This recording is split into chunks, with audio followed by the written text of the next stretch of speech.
¿Qué tal? ¿Cómo están? Bienvenidos a este webinar. Una disculpa porque tuvimos unos problemas con la parte técnica al momento de hacer este webinar en vivo. Pero bueno, ya está aquí disponible para que lo puedan ver. Si tienes alguna duda la puedes dejar aquí en los comentarios, o bien también puedes enviarnos un correo si lo estás viendo desde la página del webinar. En la parte de abajo hay una caja para que mandes tus dudas, las puedes también enviar y te contestaremos por correo. Entonces, mil disculpas por no estar en este proceso, pero que sus dudas y sus preguntas las vamos a ver y las vamos a tratar durante esta sesión. Entonces, gracias por estar aquí y bienvenidos a este webinar. Vamos a iniciar este proceso. Este proceso pues está siendo llevado a ustedes por parte de SIC Alimentos y Academia de Inocuidad.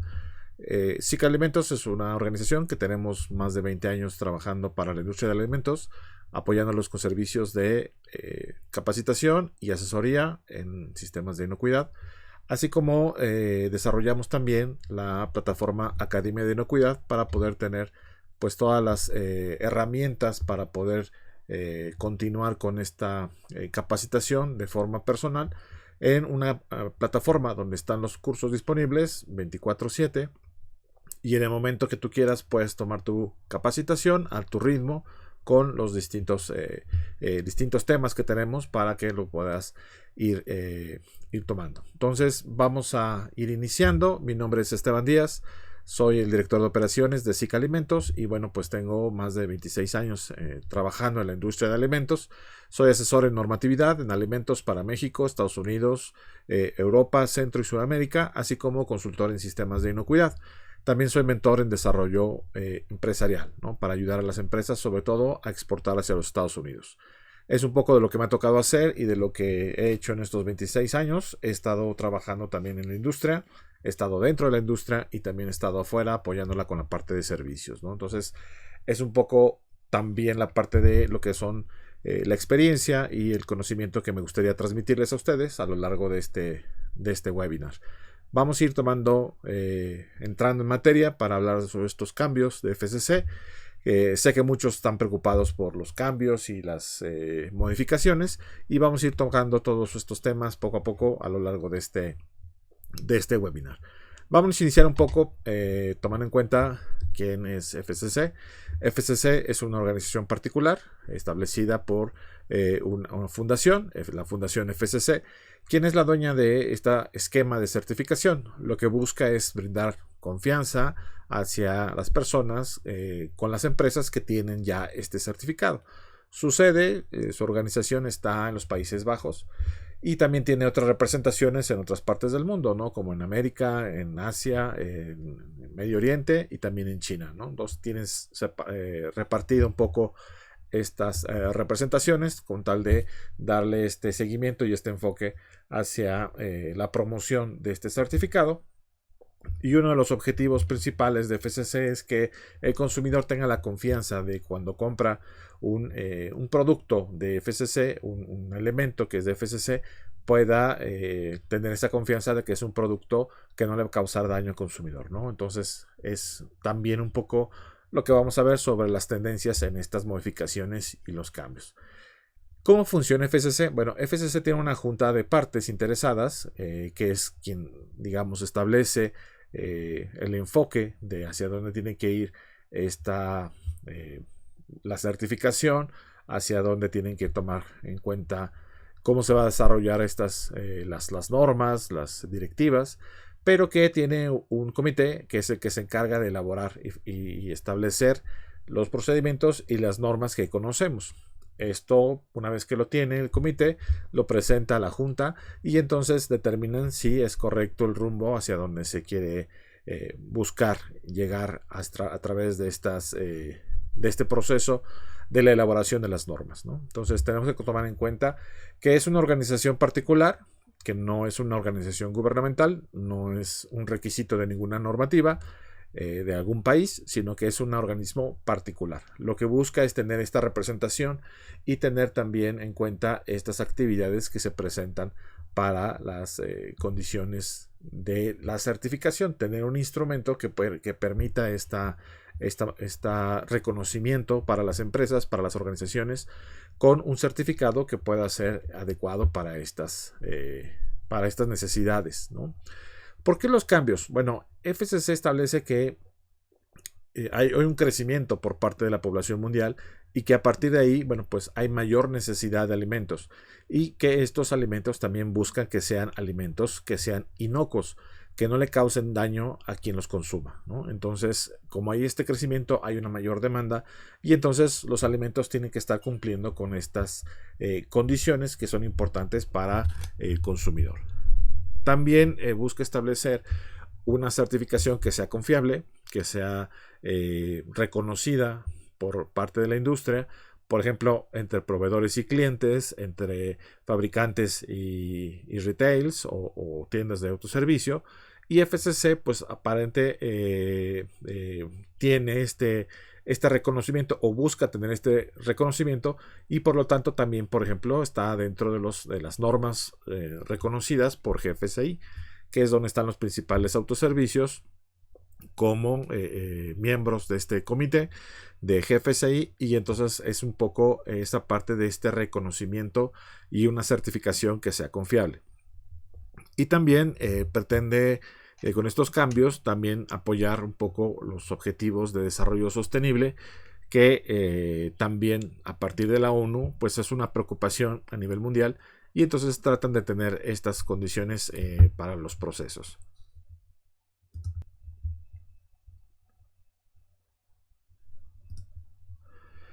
¿Qué objetivos tiene FCC? Bueno, busca tener un registro público y confiable sobre las organizaciones certificadas. Entonces, algunos de los cambios van enfocados a esto. Muchos de los cambios principales de esta norma son para las casas certificadoras, para estos procesos, digamos, internos que tienen las casas y la comunicación que tienen que tener con FCC. Ahí, digamos, como industria, pues no participamos en estos protocolos, que muchos de ellos son muy parecidos, porque al final FCC, la base, pues es las normas ISO y los protocolos de certificación de ISO.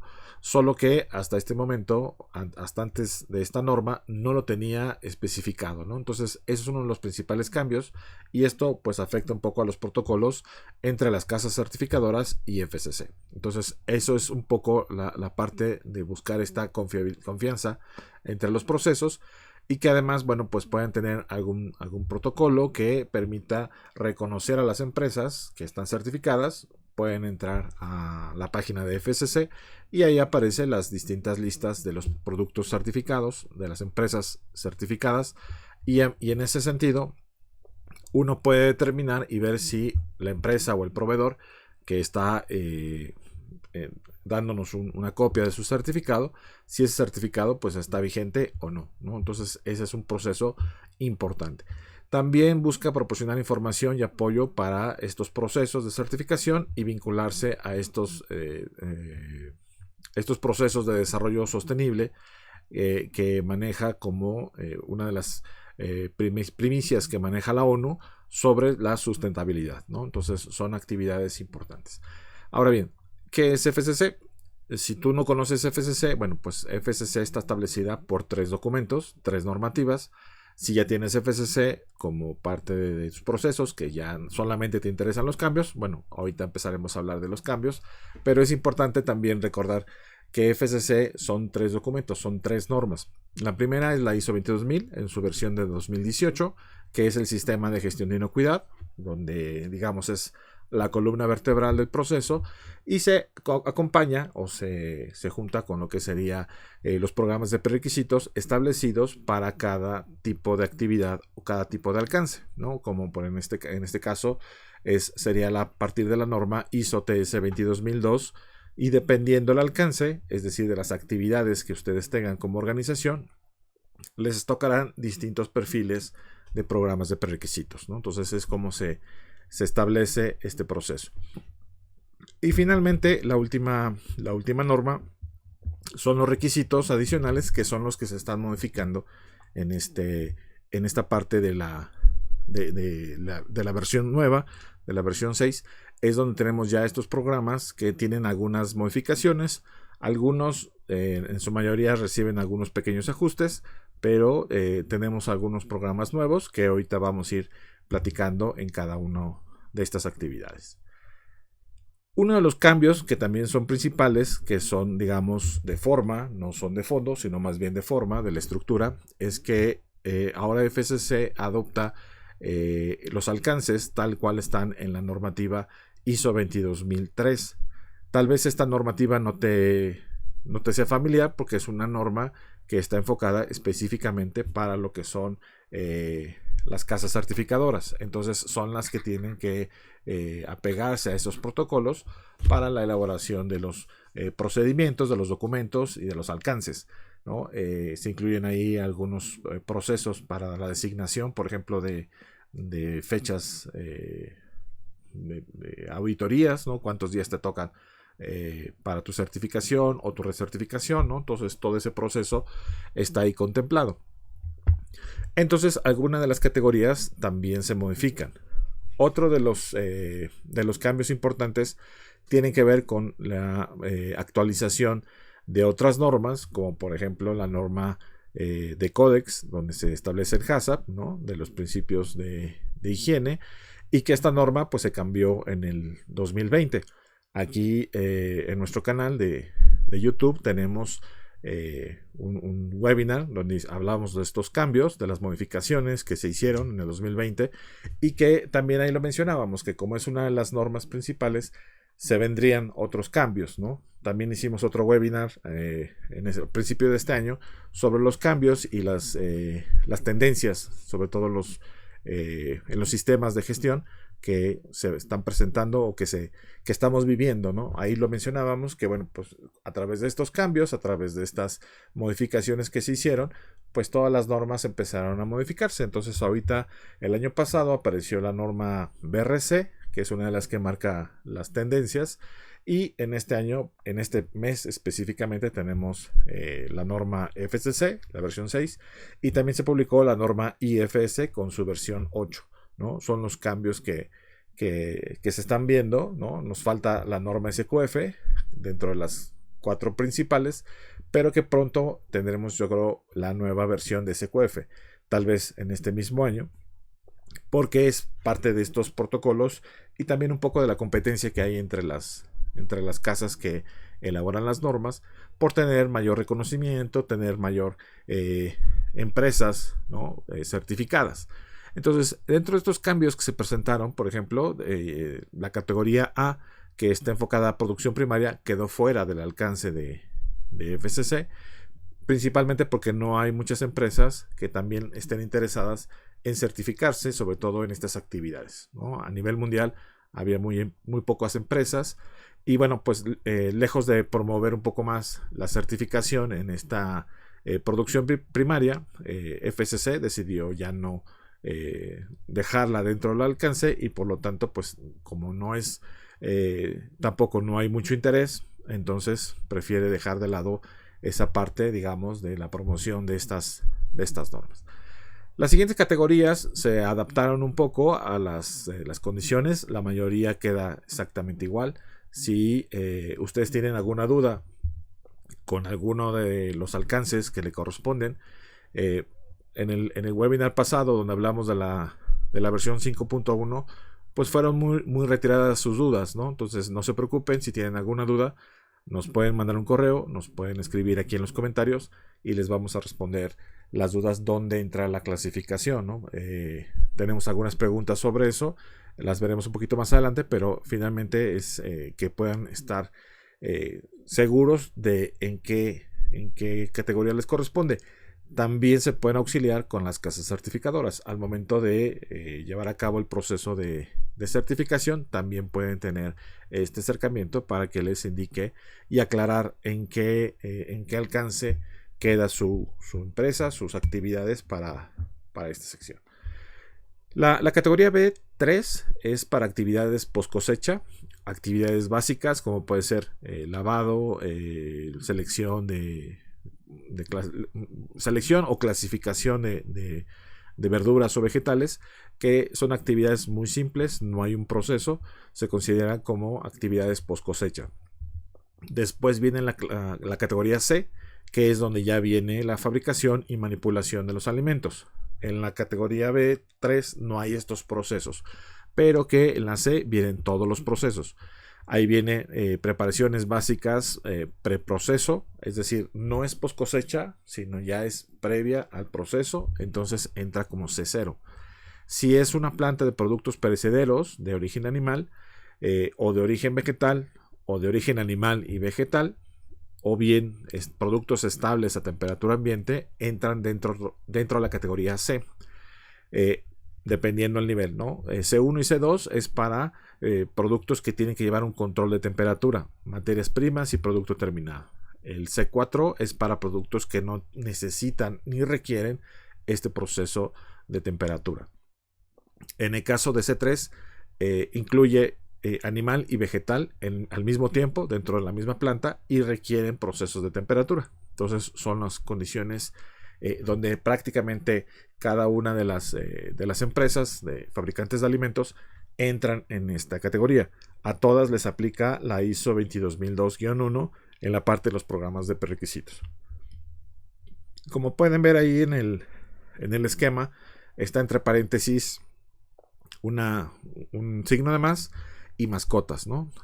Anteriormente había una clasificación para alimento para mascotas, pero como estos alimentos entran y ya tenían desde el alcance anterior los mismos programas de prerequisitos, también se decidió que se incorporaran en este mismo alcance de la categoría C. Entonces, esto debido a la parte de mascotas, sobre todo perros y gatos, porque el contacto y la interacción que tenemos con nuestras mascotas, lo que hace es que puede haber un riesgo de contaminación a través del alimento hacia la mascota y de la mascota hacia los seres humanos, hacia las personas, ¿no? Entonces, como necesitamos también tener un alimento para mascotas que sea inocuo, entonces en las mismas categorías de procesos entran y quedan especificados los alimentos para mascotas y llevan exactamente los mismos programas de prerequisitos, que es la 22002-1. Ahora, en la categoría D entran la parte de alimentos que son para animales, ya sea para animales que van a ser consumidos para seres humanos, o también para otro tipo de animales que no van a ser consumidos. Todos estos entran en esta categoría y quedan dentro de la ISO 22002-6. Es específica para alimento para animales y los programas de prerequisitos varían un poco de la 22002-1. Ahora, también está la parte, por ejemplo, de la categoría E, que es para catering, servicio de alimentos, comedores, restaurantes, etcétera. Es la categoría E, esa no se modifica. Se modifica un poco lo que es la F1 y la F2, donde estaba ya la parte designada para retail, pero se agrega la F2, que implica también la parte de brokers, comercializadores, es decir, por ejemplo, empresas que solamente compran y venden, no tienen ningún proceso de fabricación o de elaboración, y también para la parte de e-commerce, quien maneje o tenga estos procesos de e-commerce pero que no transforme el producto, entran dentro de esta categoría, ¿no? Y entonces aquí utilizarán, en el caso de retail, lo que sería la BSI, la PAS 221, que es una norma específica, que también es un desarrollo de programas de prerequisitos, y para lo que son brokers y comercializadores no hay una norma específica.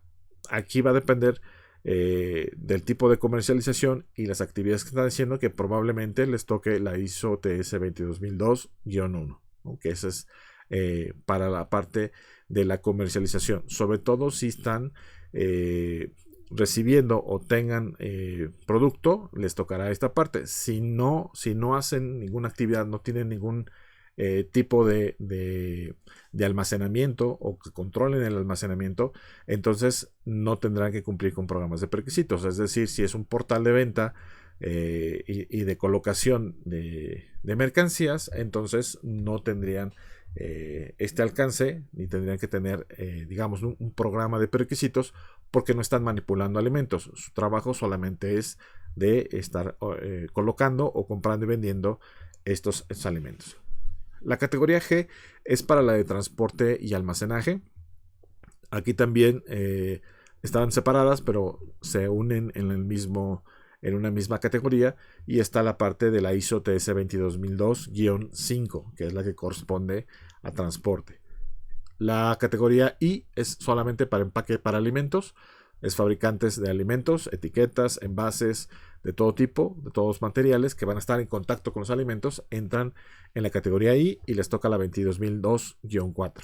Y finalmente la categoría K, que tampoco tuvo ninguna modificación, que es la producción de productos bioquímicos, algunos saborizantes, algunos aditivos que se van a utilizar en la industria de alimentos, entran dentro de esta categoría K y les toca igualmente la 22002-1. O sea, no hay ninguna modificación en este sentido para la categoría K.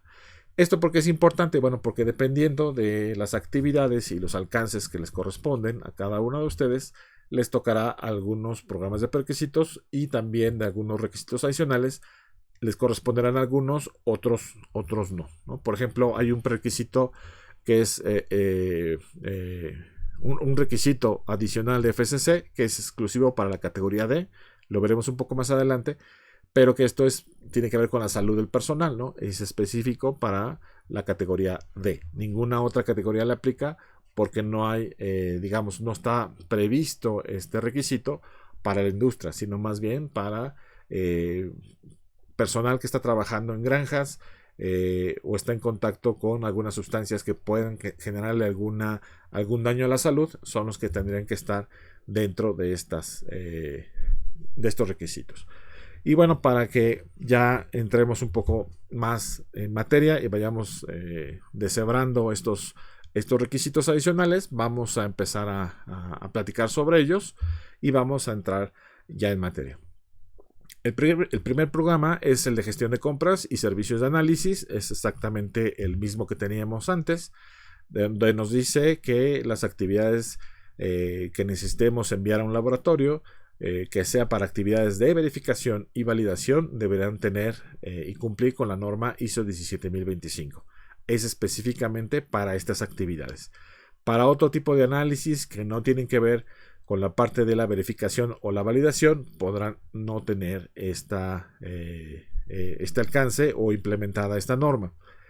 También en la versión 5.1, si ustedes recuerdan, hablábamos de las situaciones de emergencia que se pudieran presentar y que tendríamos que establecer un protocolo para tener proveedores, emergentes para llevar a cabo estas actividades.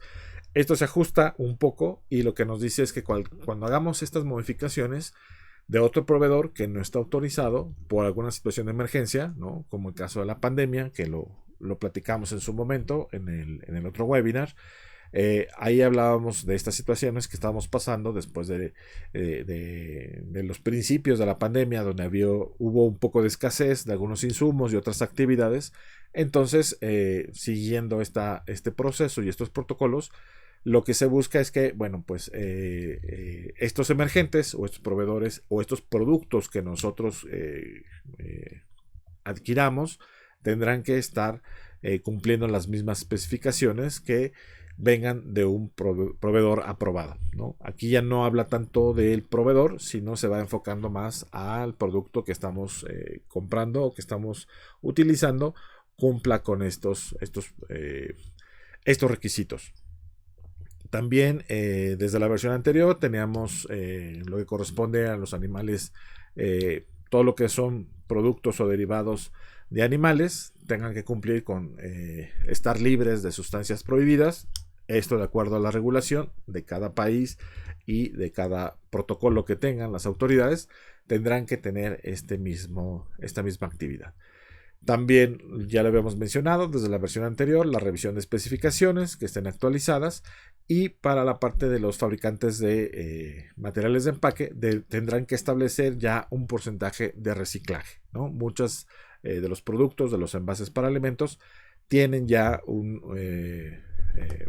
empaque para, un porcentaje de reciclaje, y esto lo tendrán que ya ir especificando para que esto no esté variando con respecto al tiempo, ¿no? Entonces ese es un requisito que es específico para los fabricantes de empaque. El siguiente requisito es el de etiquetado. Este no se modifica mucho.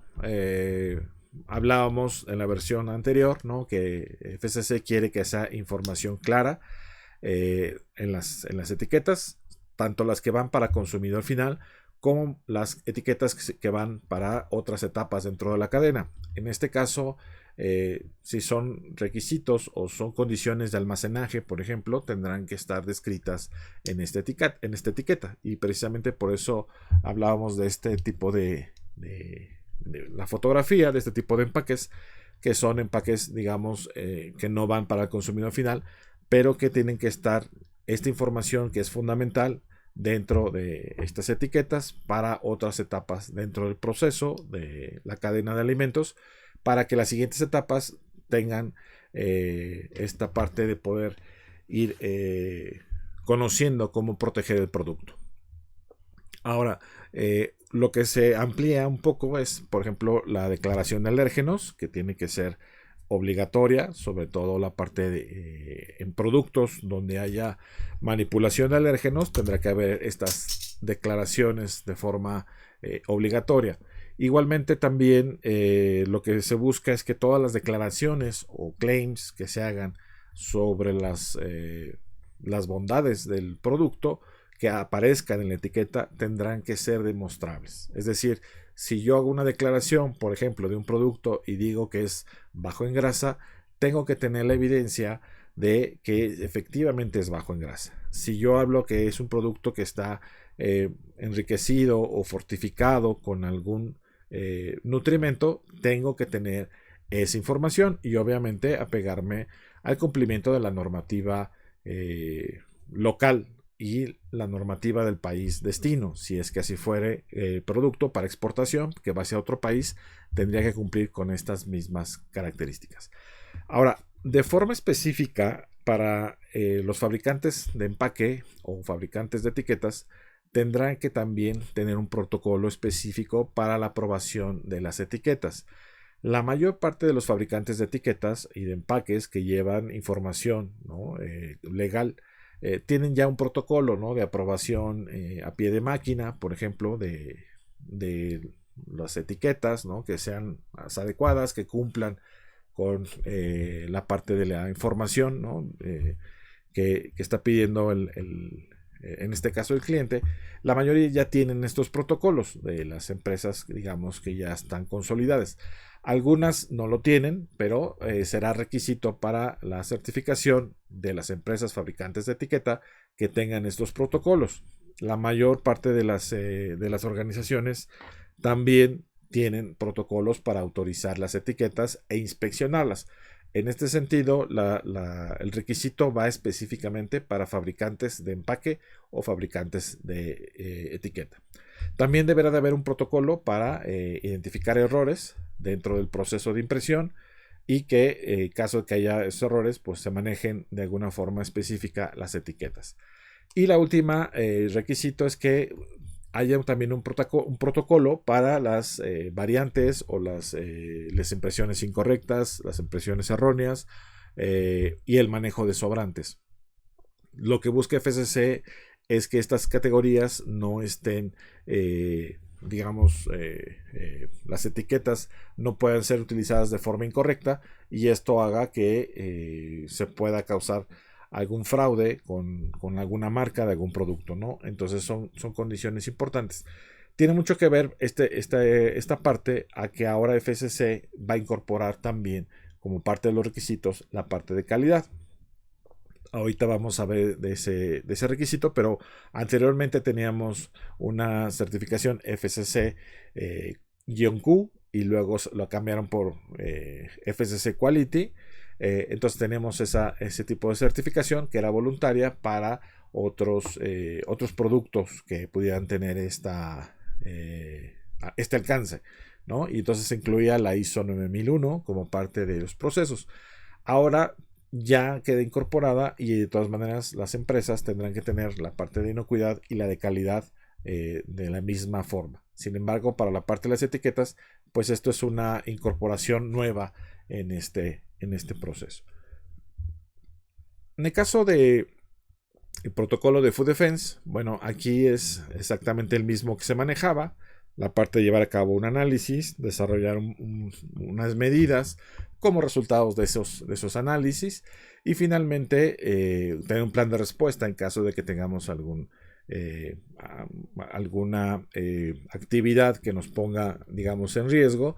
Tendríamos que tener un plan de respuesta. Esto se queda exactamente igual, no tiene ninguna modificación, ningún cambio. Sin embargo, lo que ahora se especifica es que pide FCC que se utilice una metodología que sea reconocida para que esto sea un poco más validado. Esto tiene mucho que ver que pues no hay mucha capacitación por parte de los revisores o de los auditores, ¿no? Sobre, por ejemplo, lo que sería Food Defense. No ha habido todavía un desarrollo adecuado de estos programas y para evitar estas confusiones, bueno, pues entonces se pide que se aplique una técnica o alguna metodología que ya está preestablecida, como por ejemplo la de FDA, que no es, digamos, de las más completas, pero que al final para FCC ya no le preocupa desarrollar más un protocolo de Food Defense, sino establecer que alguien más lo tenga, ¿no? Que ese es un poco de la parte que les falta tener dentro de FCC del desarrollo adecuado de este tipo de programas. Otras normas como IFS o BRC amplían un poco más las condiciones de estos programas, nos explican un poco más lo que hay que hacer y bueno, pues es un poco esta parte de lo que se modifica tanto para la parte de Food Defense como para la parte de Food Fraud, ¿no? Establecer un análisis de vulnerabilidad enfocado a la parte de Food Fraud, igualmente utilizando una metodología reconocida, así como establecer medidas de mitigación y un plan de respuesta para estas actividades. Recordando un poco, hay 7 tipos de fraude, ¿no? El fraude por dilución, que es cuando se aumenta el volumen de lo que se está vendiendo, o bien se hacen entregas incompletas. Fraude por sustitución, cuando están reemplazando el producto que estamos comprando y no se nos notifica sobre estos cambios, es un producto distinto a lo que nosotros estamos pidiendo o estamos comprando, o inclusive que puede tener otro tipo de origen. En el caso de fraude oculto es principalmente cuando es un producto de baja calidad y que no se nos menciona o es una calidad diferente. Al final puede ser que no se tenga un resultado distinto, pero sí esta parte es, digamos, no se notifica al cliente, ¿no? Otro tipo de fraude es el fraude de etiquetado, donde a través de las declaraciones que se hacen en la etiqueta resultan ser falsas. Tenemos el tipo de fraude por robo, que es cuando se roba mercancía y se vende, digamos, con las mismas condiciones o las mismas características de ese producto, pero ese producto es de un origen robado. Aquí también entra dentro de este tipo de fraude lo que sería, por ejemplo, las importaciones ilegales, ¿no? Cuando se introduce alguna mercancía, pero no pasa por los procesos adecuados o se engaña al momento de ingresar estos productos y esto pues puede hacer que se tenga un fraude hacia quien está comprando porque al no pasar por esos mismos aranceles o por esos mismos protocolos se puede obtener un beneficio económico. El siguiente tipo de fraude es el no declarado y hablábamos cuando no se declara un fraude, cuando no se declara a lo mejor la presencia de algún colorante o de algún aditivo dentro del producto que estamos comprando y entonces en este sentido se tiene un fraude por no declarado. Y el último es el fraude por piratería. No es muy común en la industria, pero se dan algunos casos donde se oferta algún producto con otra marca y se hace pasar un producto por otra marca, pero no es fabricado en la misma planta donde se elaboran sus productos. Por eso hablábamos en el requisito de etiquetado sobre cuidar esos sobrantes y qué protocolos vas a tener como empresa fabricante de etiquetas hacia esos sobrantes o esas etiquetas que pueden quedar mal impresas o a lo mejor fuera de registro, pero qué vas a hacer con ese tipo de etiquetas, ¿no? Tendrá que haber un protocolo obviamente conocido por el cliente, ¿no? De qué es lo que va a pasar con esas etiquetas. Y bueno, por cierto, tendremos este 4 y 5 de mayo un taller sobre food fraud. Haremos ejercicios y pues los invitamos. Les dejaremos aquí abajo el enlace y también se los haremos llegar por correo. También la invitación a este taller. Aquí hablaremos de estos protocolos, hablaremos cuáles son las metodologías que se utilizan para hacer estos análisis y haremos algunos ejercicios y profundizaremos más sobre este tema. Entonces, están todos cordialmente invitados a que participen en este taller. Pueden encontrar más información en la página de SIC Alimentos y también les dejaremos, si no, el enlace a esta capacitación. El siguiente programa de prerequisito es el uso del logotipo. Y en este caso no hubo mucha modificación, ¿no? En su mayoría es exactamente el mismo programa. El logotipo se puede utilizar a color o en blanco y negro, de acuerdo a las especificaciones que tiene FCC.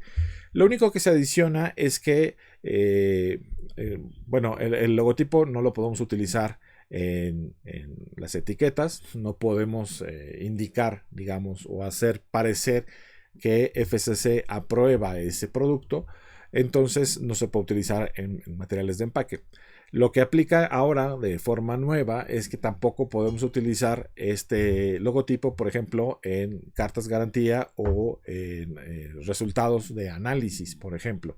No podemos poner el logotipo de FCC en esto porque se puede prestar a indicar que FCC aprueba el resultado de ese análisis, ¿no? Entonces, para esta versión, FCC también está buscando mucho proteger su marca, proteger, digamos, el uso de la marca y de estos procesos para evitar tener también un problema o que se desprestigie por el mal uso, ¿no? Entonces, este tipo de condiciones son las que trata de actualizar para tenerlas un poco más claras.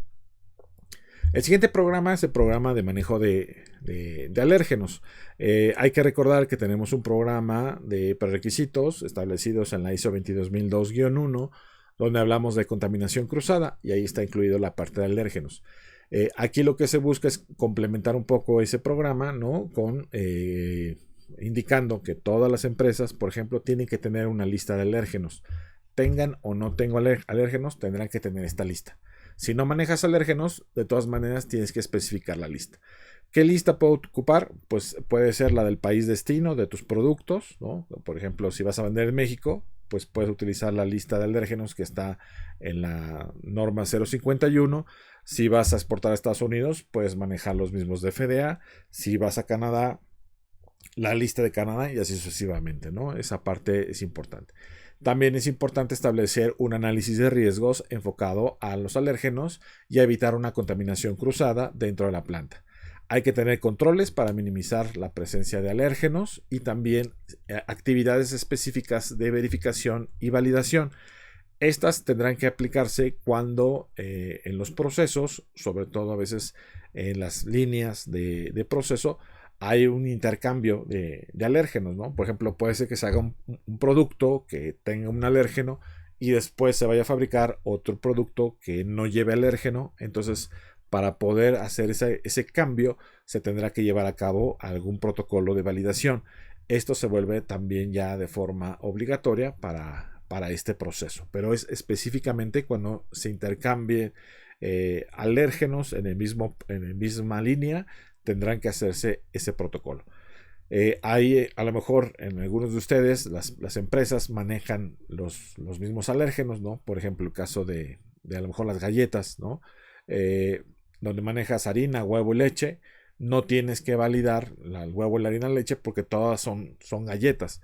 Pero por ejemplo, si haces a lo mejor galletas de nuez y galletas de naranja, cuando cambies de nuez a naranja tendrás que hacer este protocolo. Esa es un poco la intención. Y obviamente tu programa tendrá que tener parte del etiquetado de advertencia, tanto en etiquetas que vayan para el consumidor final, como lo establece, por ejemplo, la norma 051, o bien, por ejemplo, para las etiquetas para productos que van en otras partes de la cadena de alimentos. Tendrá que haber esta notificación de estas condiciones de advertencia.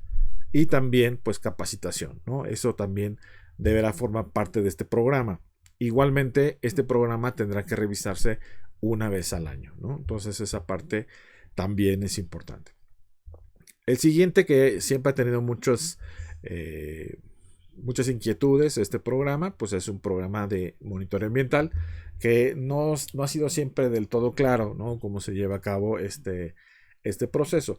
Aquí lo que tenemos que considerar es que se tiene que hacer un análisis de riesgos basado en el riesgo de contaminación ambiental que se pueda presentar, y a partir de ahí establecer este protocolo de monitoreo ambiental. Lo que FCC busca es que se evalúen la posibilidad de presencia de patógenos, y que, bueno, pues en este protocolo se tendrá que determinar en base a ese riesgo.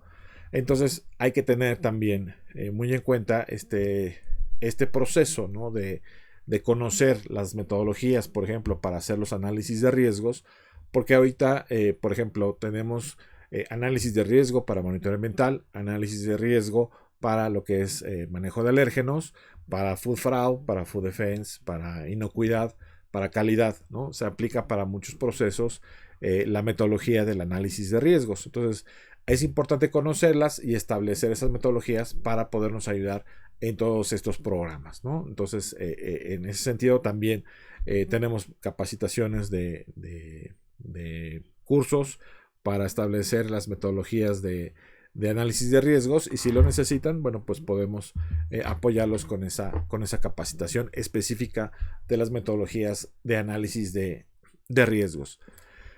Una vez que nosotros establecemos este programa y empezamos a hacer las mediciones, tenemos que evaluar tendencias y en base a eso, pues generar medidas que sean necesarias, y este programa también se tendrá que estar evaluando de forma anual.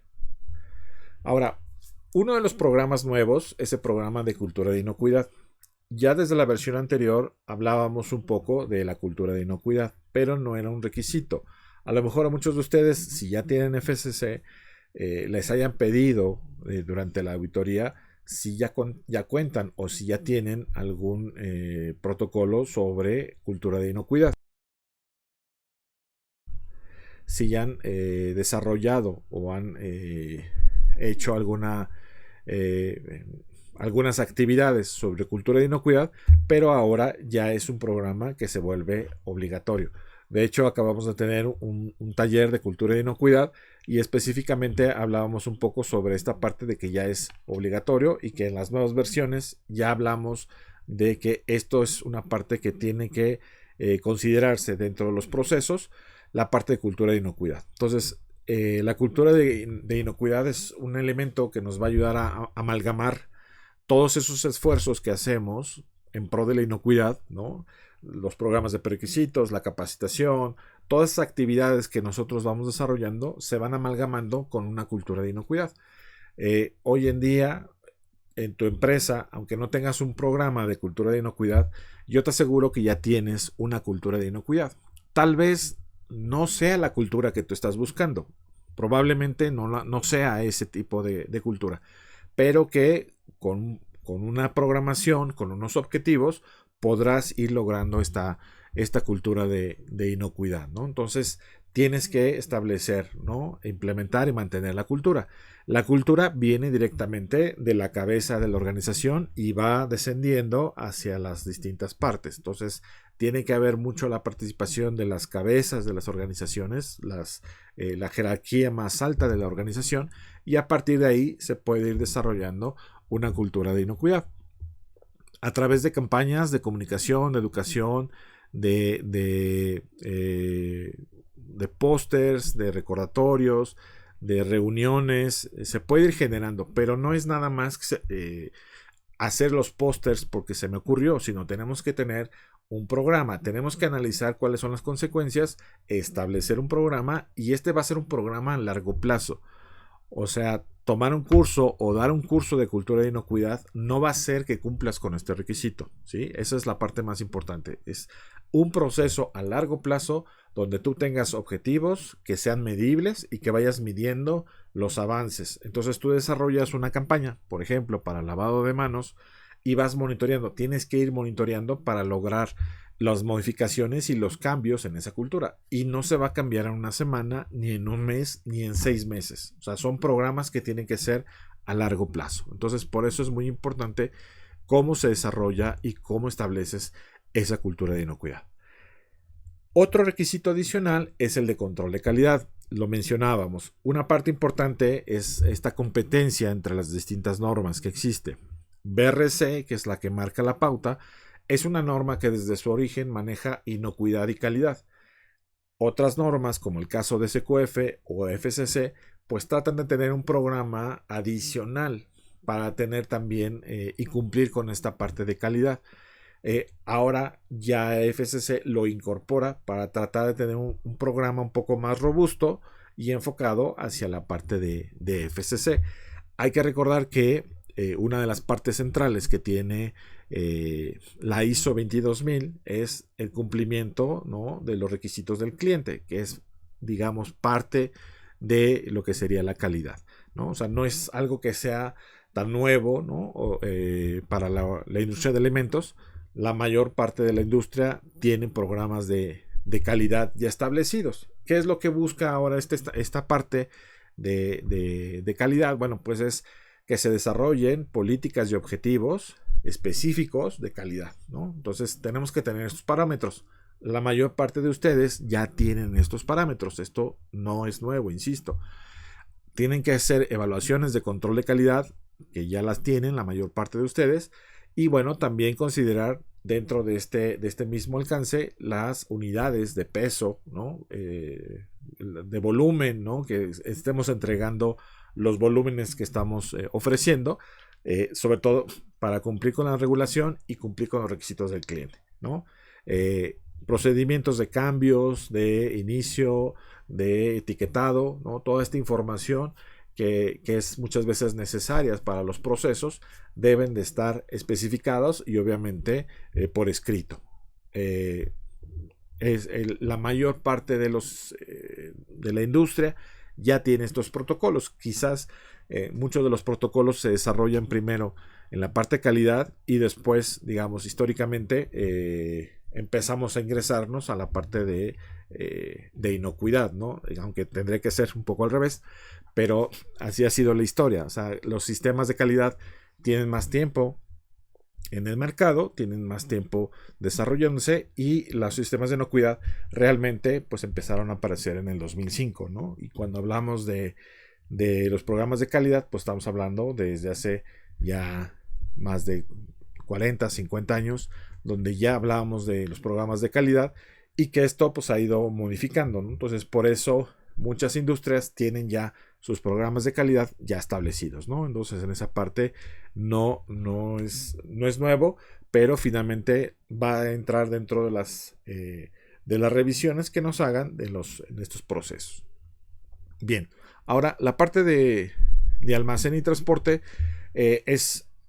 la parte de almacén sigue siendo exactamente la misma, ¿no? Hablamos de que tenemos que tener un programa de primeras entradas, primeras salidas, en combinación con primero en caducar, primero en salir. Este proceso, digamos, es la combinación de ambas metodologías, y que esto trata de permitir que no se rezague producto o mercancía. También nos habla la parte de transporte, ¿no? Si aplica, tendrán que tener controles de temperatura para las distintas actividades, y en el caso de los carrotanques y mercancía que se entrega a granel, ¿no?, en pipas y en estos procesos, se deberá tener, por ejemplo, estos protocolos de limpieza.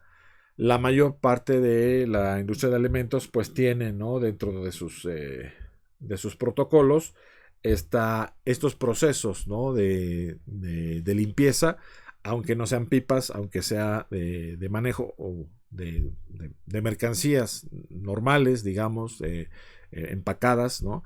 Tienen estos protocolos. Entonces, simplemente es que esto esté establecido y que, bueno, se tengan estos protocolos de limpieza.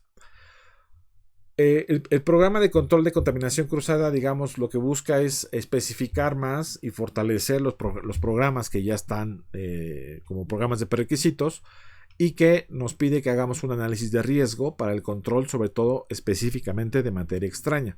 Y aquí podemos hablar de madera, de vidrio, de metal, todo lo que es materia extraña para los productos, y que tenemos que establecer un procedimiento. Va aplicado, por ejemplo, también estos protocolos cuando tenemos, por ejemplo, filtros, tenemos mallas, tenemos detectores de rayos X, detectores de metales.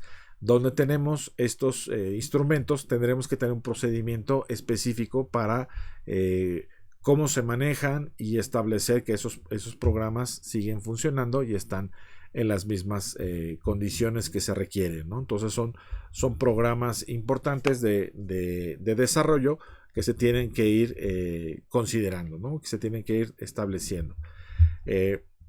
Hay a la mayor parte de los que tienen un detector de metales o de rayos X ya tienen un programa, tienen un protocolo. Esto es, no hay mayor,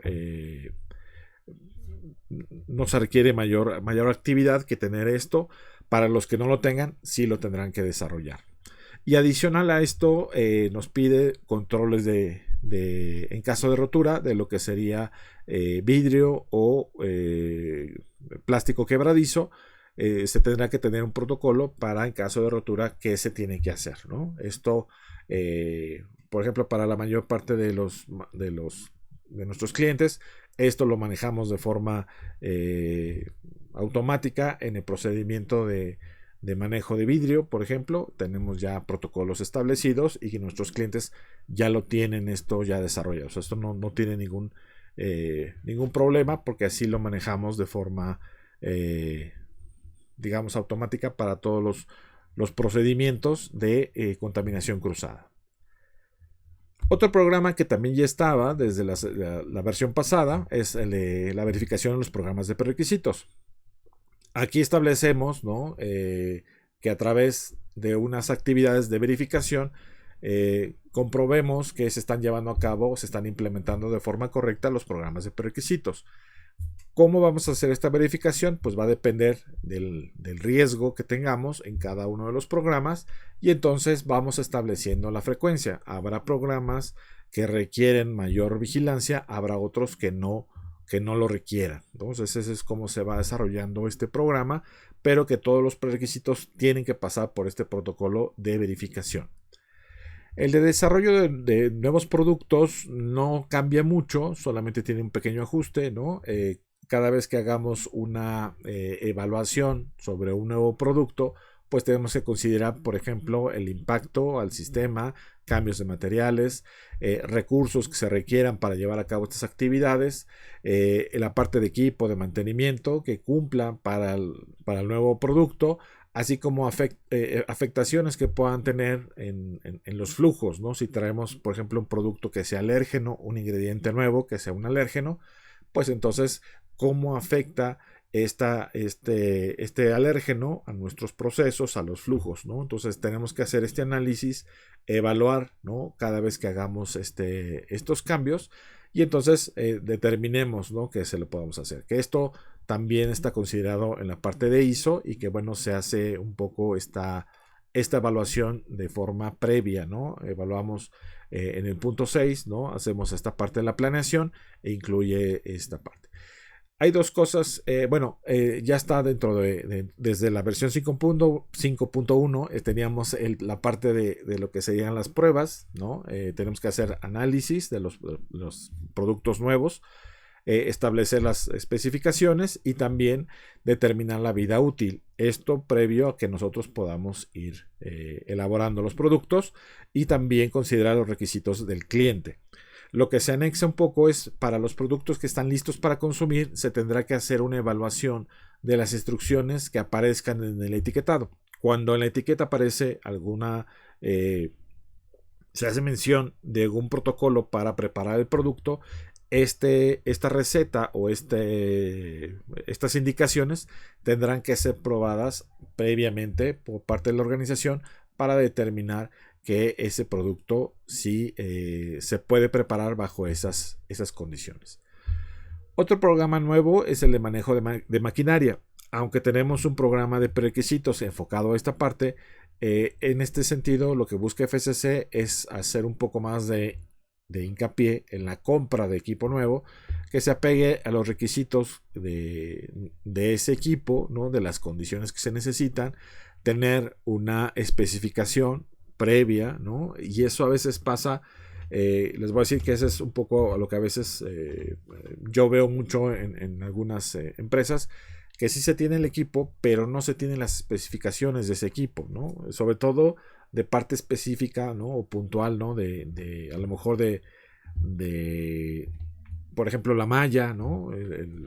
Qué tan abierta es la malla, o a lo mejor por ejemplo, qué capacidad tiene el filtro, ¿no? No tienen esas especificaciones previas, o sea, compran el equipo, utilizan un filtro, una malla que les sirve y no tienen esas especificaciones. Entonces, al momento de la auditoría ahorita traigo la malla, la desarmo y la traigo para que la vean, ¿no? Entonces, ese tipo de condiciones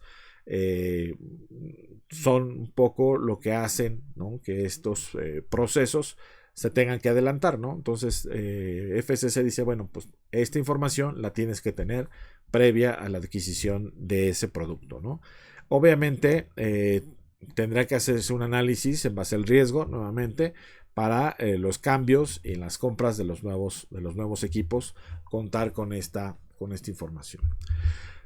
Un requisito también nuevo es la parte del desperdicio de alimentos. En este sentido, tiene mucho que ver con lo que veíamos de la sustentabilidad, ¿no? que busca la ONU y que FCC busca tener, ¿no? Como parte de esta innovación, que tenemos que tener una política y unos objetivos para el uso de estos alimentos, ¿no? Sobre todo, por ejemplo, cuando tenemos algunos excesos o hacemos donativos, ¿no? Es importante que ese producto, que aunque no vaya al consumidor final, sino vaya a ser como una donación hacia otro tipo de consumidor, ¿no? Que no va a pagar por él, ese producto sea inocuo y cumpla con los requisitos legales. También tiene mucho que ver que estos productos, que aunque los estamos donando, llevan la marca de la empresa. Entonces, también las empresas tienen que cuidar la imagen de estos productos que, aunque van de donación, que van de regalo, tienen, digamos, este proceso. Nosotros, por ejemplo, trabajamos con Banco de Alimentos, ¿no? Y ellos, algunos de sus donadores, les hacen auditorías para ver cómo están manejando este tipo de productos, ¿no? Tiene que ver mucho con la parte de food fraud, también a lo mejor que se venda, ¿no? Este producto no se otorgue como donación, sino también se revenda, ¿no?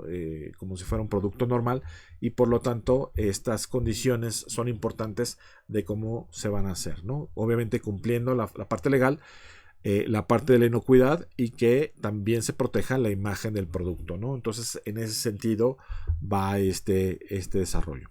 Ahora, el siguiente requisito tiene que ver con un protocolo que ya existía, que ya tenía FCC, pero digamos es un protocolo que tendría que funcionar entre la empresa certificada y la casa certificadora.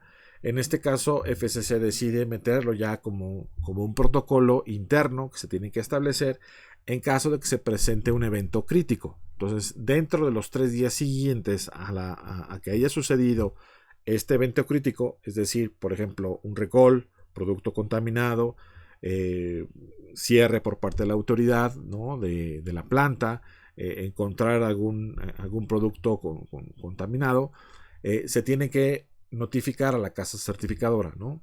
Cualquier evento que tenga un impacto al sistema, ¿no? Puede ser a lo mejor por causas de fuerza mayor, puede ser por algún desastre natural, puede ser por condiciones accidentales o inclusive intencionales, ¿no? Puede ser una contaminación intencional. se tiene que notificar a la casa certificadora. La casa certificadora lo que va a hacer es evaluar este incidente y determinar fundamentalmente si el certificado continúa, ¿no?, siendo vigente o no, o hay una cancelación del certificado. Esto se va a evaluar, ¿no?, y va a depender de las condiciones y sobre todo del plan de reacción que ustedes tengan como parte de este manejo de esta crisis, ¿no?, cómo se va generando y a partir de ahí cómo se hace el manejo de crisis para que sea adecuado, pero sí se tendrá que aplicar esta notificación a la casa certificadora. Eventos de contaminación, acciones por parte de la autoridad tendrán que ser notificadas a la casa certificadora.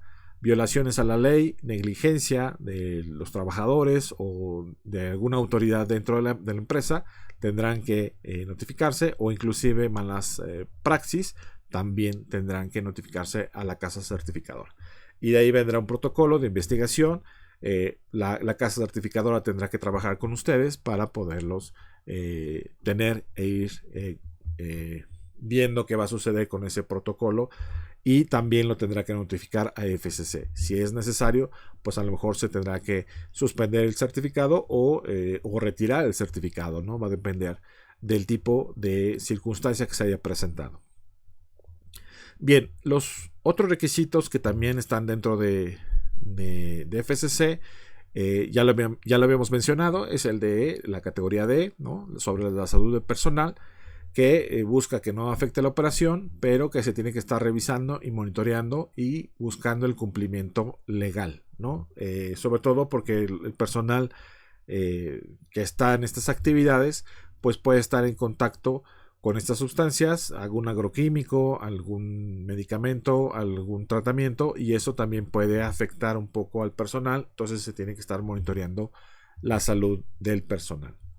Algunos otros cambios está, por ejemplo, el de las auditorías corporativas, que este sigue siendo exactamente el mismo que la sesión pasada, que es en el caso que se tengan distintos locales, distintas plantas, se aplique este protocolo de un grupo auditor que sea corporativo, que esté, digamos, auditando todas esas plantas.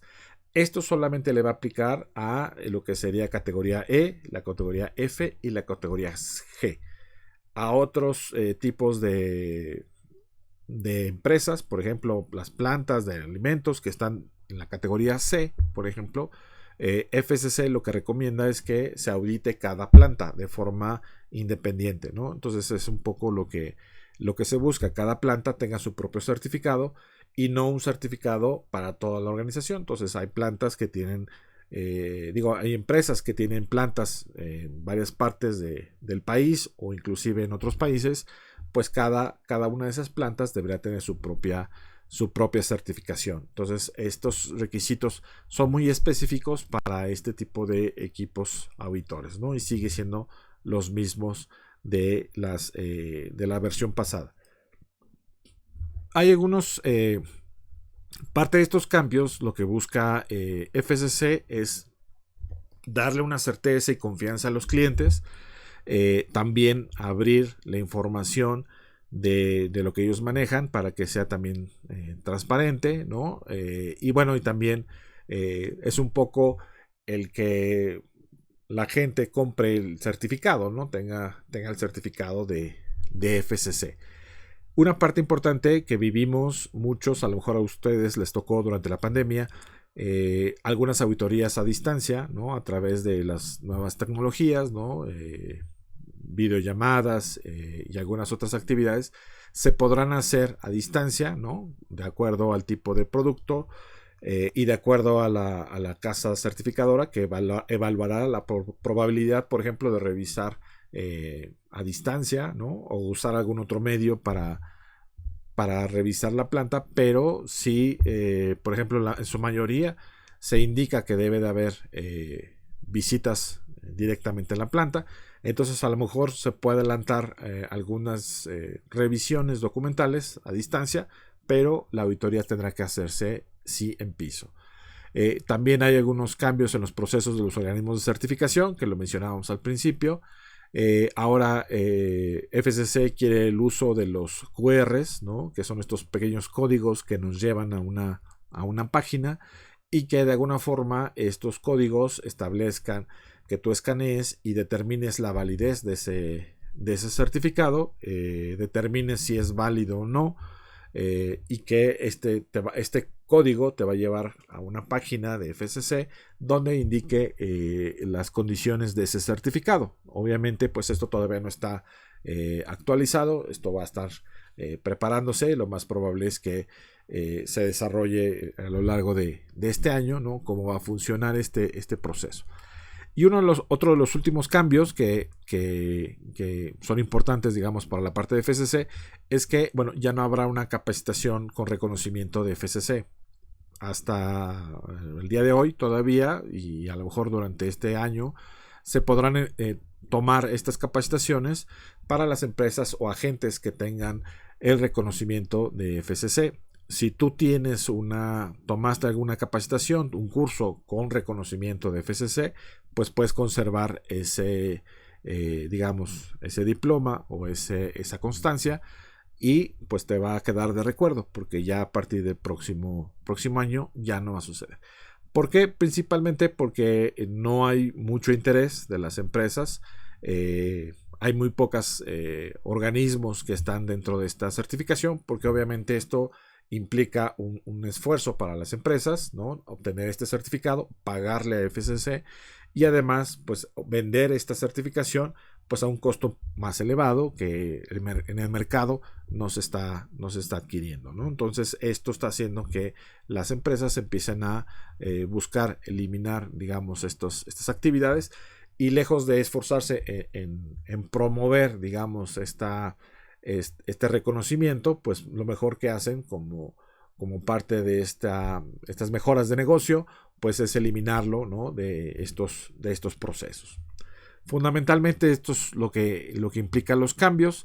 Y bueno, una de las principales preguntas es ¿cuándo entra en vigor? Esta va a entrar en vigor a partir del 1 de abril del 2024. Ya todas las auditorías tendrán que hacer en la nueva bajo el nuevo esquema, ¿no? Y entonces ya tendrán que estar haciendo. Entonces apúntenlo por ahí. Tienen tiempo para empezar a hacer las modificaciones, los cambios.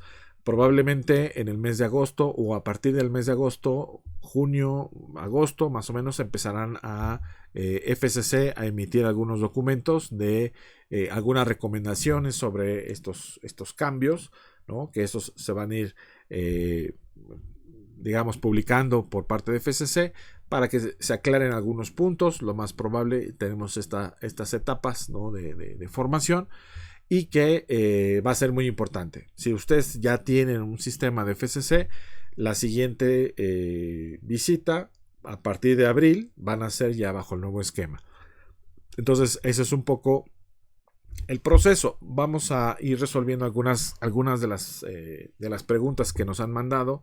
Algunas están también en el chat que nos hicieron, ¿no? Algunas de las preguntas que habíamos visto desde el proceso del webinar en vivo, ¿no? Entonces vamos a ir viendo algunas de las preguntas que se tuvieron durante este webinar. Entonces, bueno, pues vamos a ir respondiendo. Norma Pérez nos pregunta si tenemos pensado certificarnos en este año con FCC para el mes de noviembre, si les conviene certificarse en noviembre o esperar a la nueva versión. Ok, bueno, gracias Norma. Lo que te puedo comentar es que sí te puedes certificar en noviembre, si así lo decides. Lo que vas a hacer a partir del siguiente año es incorporar los nuevos protocolos que ya están, a lo mejor hacer los ajustes. No hay muchas modificaciones en los programas de la versión 5.1 a los de la versión, digamos, la versión 6. En esos solamente hay unos pequeños ajustes. Realmente eso va a seguir siendo lo mismo, pero lo que sí vas a tener que incorporar van a ser los nuevos requisitos, los nuevos apartados. Ahora, tú puedes certificarte ahora y después hacer los cambios pues ya será para el 2024, ¿no? Entonces puede ser que tengas también tiempo para hacerlo, pero eso también va a depender mucho de cómo se está llevando. Ok, bueno, vamos viendo otras preguntas. Bueno, nos preguntan, Acuña Vázquez nos pide sobre lo que es el análisis de peligros. Bueno, lo mencionábamos, el análisis de peligros está dentro de lo que sería la ISO 22000, ¿no? Para la parte de análisis de peligros, desde el punto de vista de inocuidad, ahí está. Y lo mencionábamos, muchos de estos programas nos van a hablar sobre el análisis de riesgos, ¿no? Que es otra condición específica. Héctor Padilla, bueno, nos pregunta sobre los cambios. Gracias por escribirnos. ¿Cuándo entra en vigor? Bueno, ya lo está aquí en la pantalla, ¿no? ¿Cuándo entra en vigor? Aldo, bueno, gracias por escribir, que solamente quiere aprender más del tema. Laura Fernández, ¿a partir de cuándo entra en vigor? Es exactamente a partir de abril. Daniel nos pregunta sobre normas mexicanas de alimentos. Bueno, hay que... no sé si la pregunta va enfocada hacia la parte de si aplican normas mexicanas. Hay que recordar que desde el punto de vista de ISO 22000 nos pide cumplir con la regulación, ¿no? de los temas del proceso. Tenemos que cumplir con la normativa oficial mexicana y si aplica alguna normativa mexicana también. Azul Lucio nos pregunta sobre la frecuencia de los programas de prerequisitos basados en los riesgos. Ok, y que si les puedo dar un ejemplo. Ok, perfecto. Bueno, por ejemplo, está el programa, ¿no? de desarrollo de control de plagas, por ejemplo, que muchas organizaciones tienen a lo mejor cada 15 días, ¿no? Entonces, debido al riesgo, ¿no? de ese programa, pues se hace cada 15 días. Ahora, probablemente tengas también un procedimiento como el lavado de manos. El lavado de manos lo haces todos los días. ¿Por qué? Porque hay mayor riesgo de contaminación en las manos que desde el punto de vista de las plagas. Entonces, el lavado de manos tiene que tener una mayor verificación o llevar a cabo actividades de verificación de lavado de manos con una frecuencia menor que la que tú establezcas para el control de plagas. Por ejemplo, muchas organizaciones tienen sus auditorías de buenas prácticas que a lo mejor las hacen una vez a la semana o hay veces que los hacen diario, pero bueno, a veces es una vez por semana y que la frecuencia pues es más corta porque el riesgo es más alto, ¿no? Entonces, primero tienes que hacer ese análisis, determinar el riesgo, ¿no? de esas actividades y las que tengan mayor riesgo tendrán que tener una frecuencia más corta, las que tengan menos riesgo a lo mejor tendrán una frecuencia mucho más larga. Si hablamos, por ejemplo, de programa, por ejemplo, de las básculas, ¿no? de la calibración, por ejemplo, de básculas, pues se hace una vez al año, ¿no? A veces algunas empresas lo hacen 2 veces al año. ¿Por qué se hace solamente una vez al año? Bueno, porque el riesgo de que ese equipo se descalibre o tenga alguna falla, pues es menor que, por ejemplo, el control de plagas. Entonces, control de plagas pues se hace con una mayor frecuencia, tenemos más actividades y por lo tanto también tenemos, en el caso de la parte de la calibración, pues tenemos un amplio gama, ¿no? Entonces esa parte. Cintia López nos pregunta si vamos a enviarles el material. Bueno, pues el material lo tienen aquí en el video, lo pueden ver más, digamos, las veces que ustedes quieran, está disponible para ustedes. Rebeca Padilla nos pregunta por qué surgió la necesidad de actualizar. Bueno, lo mencionábamos un poco, pero tiene que ver con las actualizaciones de las normas, ¿no? Los cambios y pues también la competencia de estas nuevas normas, ¿no? El cambio de BRC hace que el resto de las normas se vayan modificando. Esto es un comportamiento que tenemos viendo desde hace muchos años. La norma BRC es de las normas más completas. es la que promueve los cambios, digamos, a nivel de GFSI, y de ahí viene pues la cascada, ¿no?, de cambios de todas las demás normas para, digamos, no perder esa calidad, no perder a las empresas que están certificadas, y entonces hacemos esas modificaciones y esos cambios. Dice N. Aguilar que tiene dudas sobre los cambios y va a ser su primer contacto con esta nueva versión, que revisó la página FCC y ve que hay muchos cambios, pero no sabe qué tan impactante sea a la hora de implementar estos cambios. Bueno, si es la primera vez que tienes contacto con FCC, bueno, es una norma que, como mencionábamos, empieza con la ISO 22000, con programas de prerequisitos que soportan a la ISO 22000 más los requisitos de FCC. Entonces, así es un poco la parte de la implementación. R. Guerrero nos escribe desde Perú, muchas gracias. Nos preguntan sobre, bueno, análisis de peligros, que eso ya lo vimos, bueno, ya lo respondimos. ¿Qué nuevas herramientas se pueden usar para estos requisitos nuevos? Bueno, en este caso, pues es las herramientas, las videollamadas, ¿no? Se pretende que se puedan utilizar algunas videollamadas dependiendo el tipo de requisito, ¿no? A veces el director general no está, entonces se podrá aplicar a lo mejor alguna videollamada para que responda algunas preguntas, pero esto ya lo va a determinar también el auditor al momento de llevar a cabo la auditoría, y también va a depender del riesgo, ¿no?, y los requisitos para contestar estas nuevas preguntas. Bueno, nos habían hecho algunas preguntas sobre el acceso. Tuvimos problemas con la plataforma. Una disculpa nuevamente. Ya está ahora aquí este video para que lo podamos tener.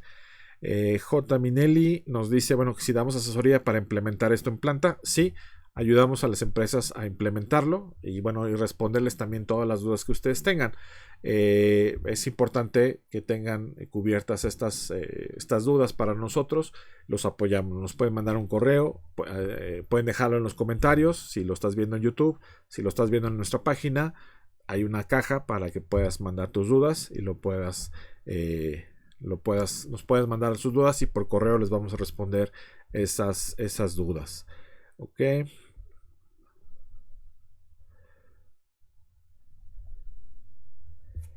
Bueno, otras dudas que tuvimos aquí. Dame un segundo.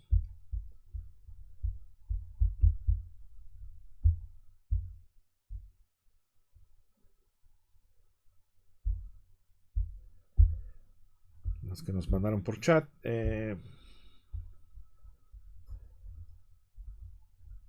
Bueno, les vuelvo a comentar. Tuvimos un problema con la señal, con la transmisión. Bueno, pues mil disculpas para los que no pudieron accesar. Pero bueno, muchas gracias por estar aquí. Les recuerdo que nosotros somos ICA Elementos. Tenemos capacitación de forma presencial, a distancia. También tenemos cursos online, que lo tenemos en la parte de la plataforma de Academia de Inocuidad. Tenemos cursos abiertos, cursos cerrados. Les mencionaba que tenemos en mayo tenemos Food Fraud, y vamos a tener otros cursos que también les haremos llegar a los que se inscribieron al webinar. Les vamos a mandar la información para los cursos del mes de mayo. Les ayudamos con la parte de la asesoría, ¿no?, para la implementación de sistemas de inocuidad, de etiquetado, de comercio exterior. Igualmente para la parte de regulación de la normatividad para México, Estados Unidos, Europa y cualquier otra parte, también les tratamos de ayudar. Tenemos la parte de la Academia de Inocuidad, que es la capacitación para profesionales de la inocuidad en un programa, ¿no?, de 24/7. Está disponible los cursos, los pueden tomar a su ritmo, están diseñados los cursos de una forma en la cual puedes ir tomando un capítulo por día, si así lo quieres ver, ¿no? Son videos que te duran 15-20 minutos con un tema en específico, y bueno, vas sumando distintos videos, así como puedes ver a lo mejor alguna serie de Netflix, pues también puedes tomar un curso y vas tomando tu capacitación. Si eres estudiante y estás estudiando, estás en la universidad y quieres trabajar en la industria de alimentos, tenemos el grupo de Facebook Semillas de Inocuidad, donde también publicamos información que es importante para los chicos que están estudiando. También hacemos algunos en vivos allí para temas que tienen que ver con la parte de lo que esperan al momento de salir. Y bueno, para los que quieren ser consultores, los que quieren ser capacitadores, tenemos el Instituto de Consultores, donde vamos a empezar a formar a los futuros profesionistas, futuros asesores que quieren estar en la industria de alimentos. Así que también estén muy pendientes. Ya a partir del mes de junio también tendremos ya los programas para el Instituto de Consultores, que es lo que vamos a estar lanzando. Les agradezco mucho el tiempo. Qué bueno que pudiste ver y llegar hasta este punto del video. Gracias por estar con nosotros. Mi nombre es Esteban Díaz. Los invito a que nos sigan en las redes sociales. Sigan a Zika. Si me quieren seguir a mí también, me pueden seguir. También me pueden encontrar igual en las redes sociales. Y espero que les sirva mucho esta información. Cualquier duda, pónganla aquí en los comentarios o bien mándanos un correo y estamos a sus órdenes. Cualquier cosa que ustedes necesiten con respecto a la parte de industria del alimento, tratamos de apoyarlos en lo que ustedes necesiten.